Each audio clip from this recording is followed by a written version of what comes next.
22 août 1871, quelques mois après la Commune de Paris, le journal Le Gaulois publie une interview de Karl Marx.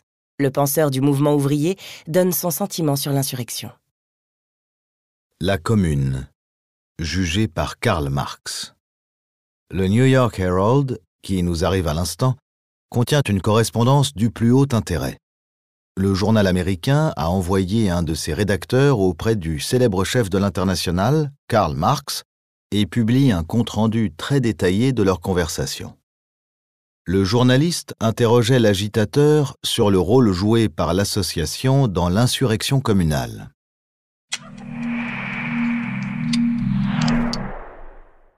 On a dit et écrit, a répondu Karl Marx, beaucoup d'absurdités sur les grands projets de révolte tramés par l'Internationale.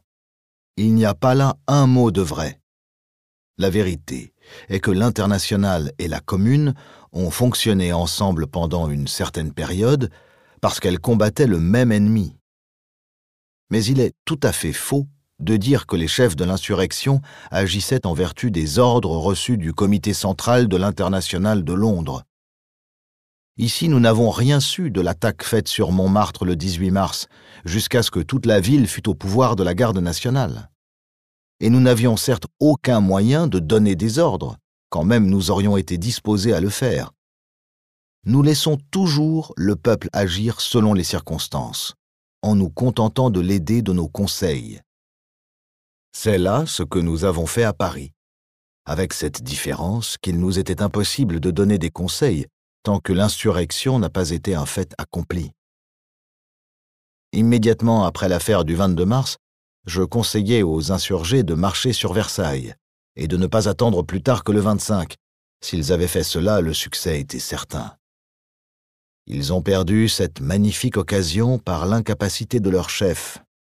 Et à partir de ce moment, je prévis le résultat et j'en fis la prédiction à nos comités. Si la garde nationale avait été bien commandée, elle aurait pu réussir même le 3 avril, quand elle a fait une sortie sous Bergeret et Flourens. Le correspondant ayant interrogé Marx sur quelques-uns des principaux personnages de la Commune, il a obtenu les réponses suivantes. Flourens n'était pas un général, c'était un républicain, un grand philanthrope, l'homme le plus bienveillant du monde, un grand savant. Mais il paraissait absolument fou quand il parlait politique, et il n'était pas plus capable de conduire une armée qu'un enfant de 10 ans. Bergeret était complètement incapable. C'était un ambitieux, qui n'avait d'autre recommandation que sa violence. Je ne suis même pas sûr qu'il soit honnête. Je ne crois pas qu'il soit membre de l'Internationale. Sur Cluseret, j'ai quelque chose à vous dire que je ne voudrais pas encore divulguer, parce qu'il peut n'être pas entièrement hors de danger. Il n'est pas, et n'a jamais été membre de l'Internationale. Ici, Marx a donné sur Cluseret et ses rapports avec la Commune des détails très intéressants que le correspondant ne se croit pas autorisé à publier. Quant à Rossel, je ne sais trop que dire. C'était évidemment un homme très ambitieux et, je le crois, honnête. C'était un officier d'un mérite reconnu. Cependant, il a fait des choses fort étranges. C'est probablement lui, plus que Bergeret, qui a conspiré contre Cluseret et l'a fait arrêter. Il l'a dénoncé secrètement à un grand nombre de membres de la Commune, et ensuite il les a tous étonnés en lui prodiguant les plus grands éloges, ce qui ne l'a pas empêché de le faire enfermer soigneusement à Mazas. Assis n'a jamais été membre de l'Internationale. Son nom était sur la liste des clubs qui se réunissaient à Paris, et il a été élu pour la seule raison que son nom commençait par un A. C'est un idiot, et je doute de son honnêteté. Beaucoup le regardent comme un mouchard, au service du gouvernement de Versailles.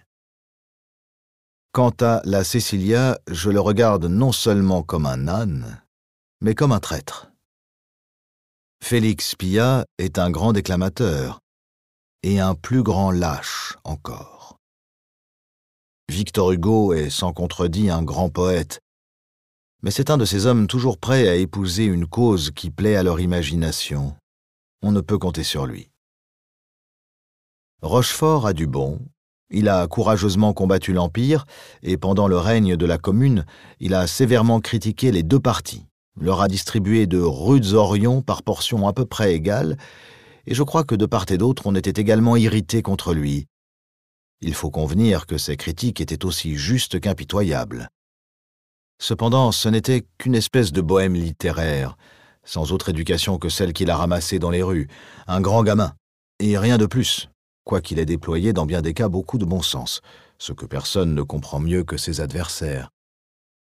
Parmi les membres principaux de la Commune, il n'y en avait que 5 qui fussent de l'Internationale. C'étaient Flourens, Dombrowski, Duval, Rigaud et Wróblewski. Sur les principes de l'Internationale, Marx s'est exprimé à peu près de la manière suivante. Nous attaquons également la monarchie et le capital. Ils appartiennent l'un et l'autre à un âge et à une civilisation qui disparaissent rapidement. La féodalité, l'esclavage, la monarchie, le capital, le monopole, tous doivent s'évanouir successivement de la face de la terre. La féodalité a disparu la première. La monarchie s'en va si vite que nous la jugeons à peine digne de nos coups. Le monopole et le capital suivront bientôt. La lutte sera terrible, mais elle est nécessaire et inévitable. Le capital n'est qu'une forme de l'esclavage. Nous ne pensons pas à faire la guerre en Angleterre. Nous espérons faire triompher nos droits par les moyens légaux, par acte du Parlement. L'aristocratie se révoltera, mais nous avons pour nous le nombre, l'intelligence et la discipline. Et nous vaincrons en Angleterre plutôt que dans tout autre pays, parce que le travail et le capital y sont déjà organisés selon le système coopératif.